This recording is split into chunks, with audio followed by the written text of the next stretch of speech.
were in my favor. I had 'em 5-1. And that nag to win came around the track. Sure enough, we had won. Tim Thornton for Louis Roussel III. Seems like things are picking up. You know, had a couple winners. Be riding a few more for Midwest now. You know, I had a couple horses going into the race. It's tough to make those kind of decisions sometimes. Sometimes you got to give up. You got to give up some horses. I had the filly Misty Royale. She was a really nice filly. I had one on her for $25,000, non-2 at the start before on the grass. Me and my agent Jimmy Ernesto were discussing which horse to ride after Misty Royale. Although she's a nice filly, I had to choose to ride Starship Duchess. Hopefully, maybe in the future, I could get back on her. Starship Duchess had already won a $50,000 starter allowance at Gulfstream. You know, she seemed like the horse to ride, and she definitely proved that she was. I like to try to save my horse as long as I can. I let those horses creep up on me like that because after riding so many races and stuff, you definitely can feel how much you have left in the tank. Just to test my filly a little bit, I kind of reached and grabbed her a little bit, picked her up a little bit, and immediately when she grabbed me back, I knew that, okay, I still got plenty of horse left. You just try to save as much horse as you can, just in case you got somebody running at you late. She finished up strong. She's a nice filly, and I think she'll have a good Arlington meet and continue to win races for me. Bosco Rules, he was a longer shot. I've ridden him previously. Mike Rivas used to train him, so I was familiar with the horse, and he's always been better if he was on the lead. Makes his heart, swell up a little bit. When we left the gate, I knew the horse right to the outside of me, the gray horse. I knew that was the other speed in the race. He got a real big heart when he made the lead, and the last 16th he was getting a little bit late with me, but as soon as I turned for home, I kind of left him in the dust, I guess.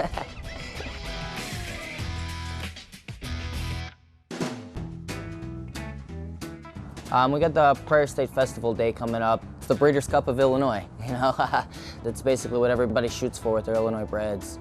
They have 6 stakes that day. They run from your 3-year-old sprinting, routing, and to your older horses, polytrack, and also the turf. It's the best of the best. Everybody tries to get the good Illinois bred to try to point to those races. And the purses just went up for them. They were $100,000, now they're $125,000.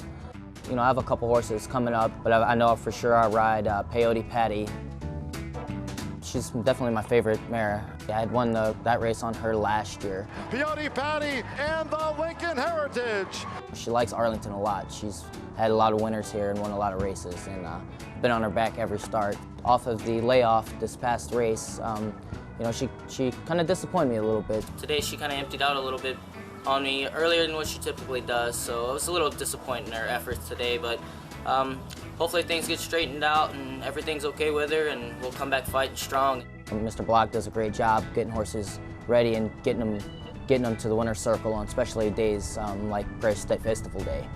In the Springfield Stakes, I ride Yankee Diller, who I had also ridden previously at Hawthorne in the spring. I think that was his first time sprinting. He had been routing, and they had backed him up, and he got a little late, the last part of it. When a horse is getting late, they're getting tired, and their stride tends to shorten up. They just don't have as much finish left in them. Some horses have 3/8 mile run, some only have an 1/8 of a mile run. So now that I know him a little bit better, I'll maybe try to ride him just a touch different, maybe try to save him a little bit longer.